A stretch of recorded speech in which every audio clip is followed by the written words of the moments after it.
Grumble, grumble.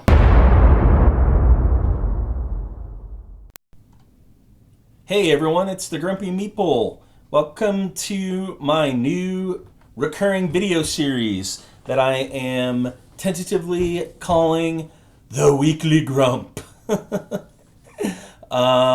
is going to be a relatively short video where I just talk a bit about things that are going on in the industry that I find interesting or exciting, games that I've been playing, and for now at least, I'm going to have a recurring series where I look through my pile of $1 pledges that are still available in pledge managers and kind of decide if I want to back them or not. And I'll be asking for input from y'all as well, because I got too many games that I could back, and I'm not backing all of them. Gotta narrow the field a little bit. So, interestingly enough, most of the interesting news content this week is coming from a very unlikely source, and that is Hasbro. Hasbro slash Avalon Hill has really been supporting the hell out of the Heroquest re-release, and they've come out this week with 2 new sets or pieces of content for that game system that I think look really interesting. So first of all, we're looking at Heroquest, the Rogue Heir of Elethorn. So this is another hero expansion in the same vein as the Knight set that came out and was basically instantly unavailable. It's going to contain 2 new heroes who represent the Rogue Heir of Elethorn, a nimble and skilled skirmisher, deadly with small blades, independent but loyal to the monarch, a reluctant hero. So this is actually really cool because it's a rogue archetype, and that's not something that exists in HeroQuest really in any form at the moment. Looks like they're going to be wielding throwing daggers and knives and such. They've got 12 new game cards, so 6 for basically 3 ability cards for male and female respectively. And then you get your 2 hero cards, male and female, and then the equipment cards that they come with, and a little bit of story in what they're calling a story card. Go deeper and broader into the world of HeroQuest with this nimble skirmisher who has unique powers and skills not possessed by any other HeroQuest character. You get the male or female miniatures. They have well-honed fighting skills, combat mobility, ambidextrous dagger and bandolier cards reveal unique advantages you acquire when playing as this reluctant yet loyal hero. And I don't believe that we've seen any pictures of the actual ability cards yet, so I'm unable to share that with you. But this looks great. It's basically in that same vein as the Knight expansion. It's a little bit of a deluxe expansion.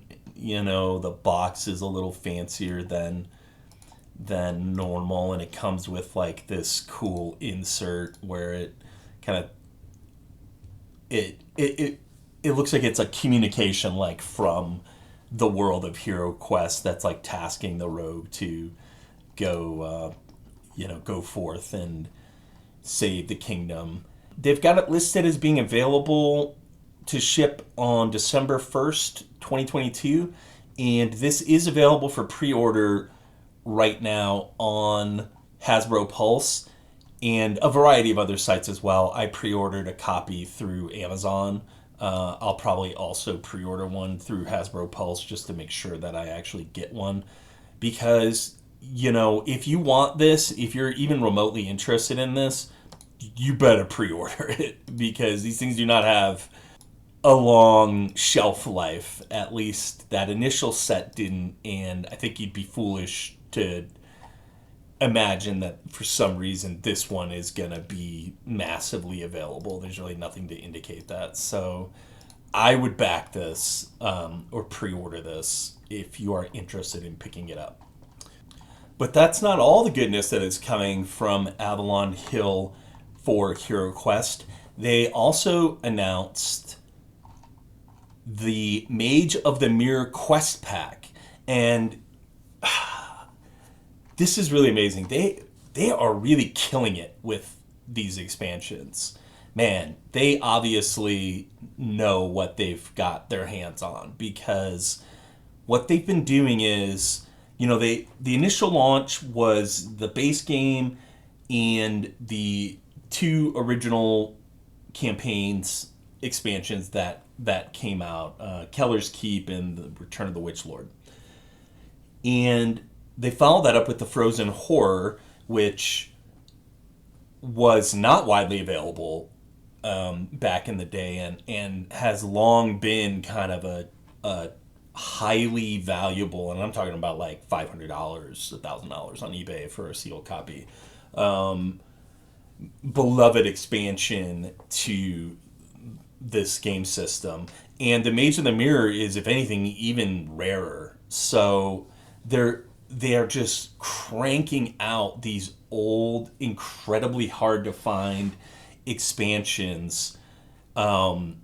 And you have to imagine that once they're done re-releasing all this stuff, which is practically new anyways, because again, it wasn't widely available, they'll be turning more of their focus to new, unique content, like they are with the hero expansions. So it's a really nice blend of brand new stuff that you've never seen before and classic re-release content that was never widely available. And I think it's a really smart approach, and I'm just so excited about all this Heroquest content. I'm never going to play it all, but I will definitely own it all. So this expansion is going to come with tons of stuff. There are some pictures floating around of the content. It looks like it's coming with new furniture, new, tons of miniatures, and you're facing off against a new deadly diabolical archmage, Sinestro, which I believe is the name of a character from Green Lantern, but that's okay. And let's see here. Includes a quest book with 10 quests, 33 finely detailed miniatures, and 35 game cards. Expansion is expected to release in the spring of 2023, and you do have to have that Heroquest game system to play it. This is another thing. The second you see this available anywhere, I would buy it, pre-order it, whatever. Because, again, who knows, why risk it? If you're one of these people like me who has literally been waiting to see this expansion for 30 years, I wouldn't take any chances with it. I would pre-order a copy and make sure you don't miss out for the second time. So super exciting, and again, kudos to Avalon Hill and Hasbro for supporting this game. This is just like a tidal wave of really awesome content for a pretty awesome game. Next up, we've got another release from Avalon Hill. This one really came out of nowhere. It's Gen Con time, so companies are holding back and getting their surprises ready. But I don't think anybody saw this coming, and that is the re-release of Heroescape. Heroescape Age of Annihilation. Avalon Hill is bringing back a fan-favorite battle game, Heroescape. Originally released nearly 20 years ago, we thought the time was right to bring back such a beloved title. We'll have more news in the coming weeks as we launch the Avalon Hill Discord channel. Oh, interesting. Okay. So, they put out a teaser trailer. It shows virtually nothing. It's just all like story stuff. Um, but Heroescape is another one of those games. Heroescape's an interesting one for me personally because I own a incredibly gigantic amount of Heroescape stuff that I picked up used, I believe. And I don't even remember where I got it. I think I got it at Black and Reed in Arvada, Colorado. They just had a giant pile of this stuff, including the castle and all that. And so I bought a massive pile of it because I had always wanted to play it as a kid, and then I never had. I haven't even touched it. So I need to get that to the table soon so that I know if I am interested in Heroescape Age of Annihilation. But if they're going for the same 3D terrain style game elements, then I'm almost positive that I will be interested, and I will almost definitely be pre-ordering or backing it or whatever. I don't know if it's going to show up on Hasbro Pulse or if it'll just go straight to retail, but this is super exciting because it's kind of like the war game for people who are too lazy or stupid to play war games. You know, it's like I'm never going to play Warhammer or 40K or Age of Sigmar because it's just too intense. It's too much of a lifestyle, and I just don't have the bandwidth for it. But I'm always looking for something that can replicate that experience without being life-consuming, and I think Heroescape might be it. So keep an eye on the channel. I'll be covering this as much as possible, and I'll also likely be putting some classic Heroescape gameplay content up in the near future so that you and I can get a sense of what is cool about that game system and if this thing is going to be worth backing or not. All right, next we're going to kick off my new recurring series that I'm calling the $1 Question. And this is the series where I take a look at a board game that I backed at the $1 level during the campaign and decide if I want to move forward with pledging for it fully or not. And the first game we're going to take a look at is Okko Chronicles Cycle of Earth, a board game with miniatures where Okko and his companions have to face the army of Karasu. So this ran back earlier this year. I'm going to say like around maybe March, April, sometime around then. It's really annoying that Kickstarter doesn't just tell you right here when it backed. I don't know why they don't do that, but it's super annoying. So it got 166,000 euros from 1,300 backers. So why am I interested in this game? So basically it comes down to the fact that I've heard that Okko Chronicles, the Cycle of Water, which is the dungeon crawl game, is really something special, and I'm considering backing this so that I have more content for that game system, as well as I think that Cycle of Earth itself actually looks pretty interesting. It's, as you'll see, it's a game type that I don't have a ton of in my collection because I don't think a ton of these really exist. And it's also filled with gorgeous looking miniatures, and it's reasonably priced. So this was one that was definitely on my radar. Ironically, I actually own Okko Chronicles as well as the campaign expansion, and I haven't touched either of them.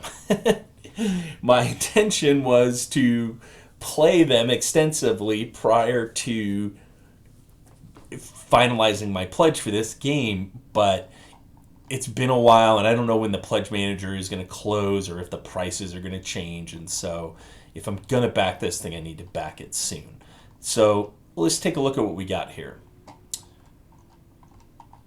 First of all, the artwork is freaking amazing. This is based off a comic book or graphic novel called Okko that I really want to read now, having seen this incredible art. And so right off the bat, you've got the stunning artwork on just like everything. The boxes, the tiles, the miniature design is amazing. And what you're looking at is a 1 to 5 player game which lasts between 60 to 120 minutes, and it's called Okko Chronicles Ramparts of the Empire, although that's kind of confusing because it's also called The Cycle of Earth. Okay. Cycle of Earth is the larger game, Ramparts of the Empire is the specific box. It can be played in classic mode with one player as the evil hero, the Black Tiger, or in cooperative mode where all players join forces to fight against the system. I love this. The ability to play in both modalities is super useful. It's set in the perilous mountain of the Seven Monasteries. The legendary comic book hero Okko and his traveling companions must defend some isolated bastions against the army of the Karazu while seeking how to defeat the sect of those evil monks. So it's basically a castle defense game where you're playing as the heroes and their kind of conscripted soldiers trying to hold back waves of undead bad guys. So it has shades of Besieged to me, at least in kind of concept, which is another game that I really need to get to the table more because I have that. I have the Deluxe Mega Kickstarter edition, and it's a beautiful game. I know people have problems with it, and it kind of never went anywhere, but the components are amazing, and it is fun. And so and it's just a game type that is relatively rare. There haven't been a ton of games of this ilk. So you're getting exactly what you want. I'm probably not even going to dwell on this for too long. You're going to get a crap ton of miniatures and boards and cards and awesome component stuff. You're also getting included in the pledge all the stretch goals, obviously. So you've got this box, which I cannot read from here. You're getting giant miniatures, more boards, undead bowmen, undead horsemen, 6 new scenarios, cards and miniatures and new characters and all this amazing stuff, and it all comes to you for 85 euros, which is about $90. So very reasonably priced. And here you can see the game kind of laid out. It's like a castle defense game, so they're going to be swarming you, and you're trying to fight them off. They also have this Earth Pledge, which comes out to about $160. I think that this is even... The euro is kind of weak right now, so I think that the euro and the dollar are almost 1-to-1 now, so it's probably more like 160 or even less. And this is for the all-in pledge for the Earth cycle. And I got to tell you, as somebody who has spent thousands and thousands and thousands of dollars on these games, I really appreciate it when somebody comes out with a game that I can just get the all in, and I don't have to worry about missing out on stuff or missing out on stuff like the bonus dice. And it's not thousands of dollars. It's $160. Super reasonably priced. You're getting multiple expansions, including this incredible long quest expansion, which is the primary reason that I was initially interested in this. Because what this does is it fuses the dungeon crawl and the Cycle of Earth castle defense gameplay into one very large, it's like an 80-page long scenario book, like campaign where you are, I assume, traveling across like an overworld and delving into dungeons and then having to fight off legions of undead and defend a town or a castle. Super cool idea. and I love the integration between the two games. This also lets you use the characters from Cycle of Earth in Cycle of Water and vice versa. So very cool. Legends of Pajan, this is the campaign expansion that lets you have persistent upgrades and such. And then The Last Hope is a really cool expansion because it comes with miniatures, but it's also an all-in box for the miniatures. So this is like a big box that you would normally pay extra for. And with Okko Chronicles, they just said, you know what? Why don't we just make an expansion and leave a bunch of room in the box, which I think is great. And then you could get, the Ginormal Pledge, which is everything from Cycle of Earth and everything from Cycle of Water. And Cycle of Water has, as you can see, just an insane amount of content. It's really crazy. So, basic game principles: manage your character and cooperate with other players, protect your stronghold from the army of the undead, resolve secondary objectives to win the scenario, and then you get the Black Tiger ninja running around who will try to sabotage your hero actions. So this is like the big bad. Core box comes with 41 miniatures, 16 fortification pieces, which are really cool. You've seen these floating around maybe in some of the images I've shown. It's exactly what it sounds like. It's like a little wall, but the miniatures actually slot into them, so your hero can sit behind the wall and fire down on the bad guys. Super cool. All sorts of dice and tokens and blah, blah, blah. Awesome stuff. And just look at this art. It's just ridiculous. Then you got all these stretch goals, tons more miniatures. They were very conservative with the stretch goal unlocks, which I really like. They obviously had a vision for where they wanted this to get to, and they, made sure that they got there. Instead of, having non-unlocked pledge goals and stuff.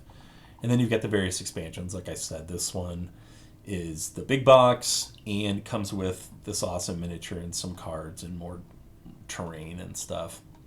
The Long Quest is the huge legacy campaign combining the cycles of water and earth. Sounds amazing. Legends of Pajan. After adventure, heroes would gain more experience and more abilities. Ooh, but the Black Tiger levels up too. And then you get some bonus dice.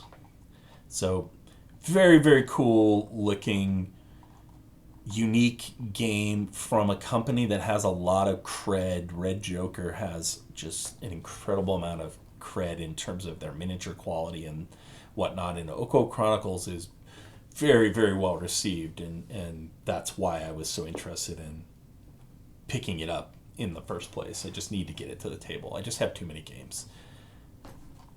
And so let me know in the comments what you think. Should I back this? I'm leaning towards backing this and at the Earth Pledge, I think, and just get everything. Because I think if I have the long quest, I won't necessarily be driven to go out and find all this other Cycle of Water stuff. I might be content with just having the long quest and have that be my Okko kind of 2-for-1. It's a really cool idea. You could play both games with with the addition of this one box, and you can play them together essentially. But you can see there are so many awesome expansions, and I'm sure once I pop this thing open, if I really like it, I'll end up buying all this stuff anyways. So let me know what you think in the comments. I'm leaning towards backing this one, but open to being convinced one way or the other. And that's all I had for today. I hope you enjoyed this first episode of the Weekly Grump. And let me know what you think of the format and if you like the content. And I will talk to you later.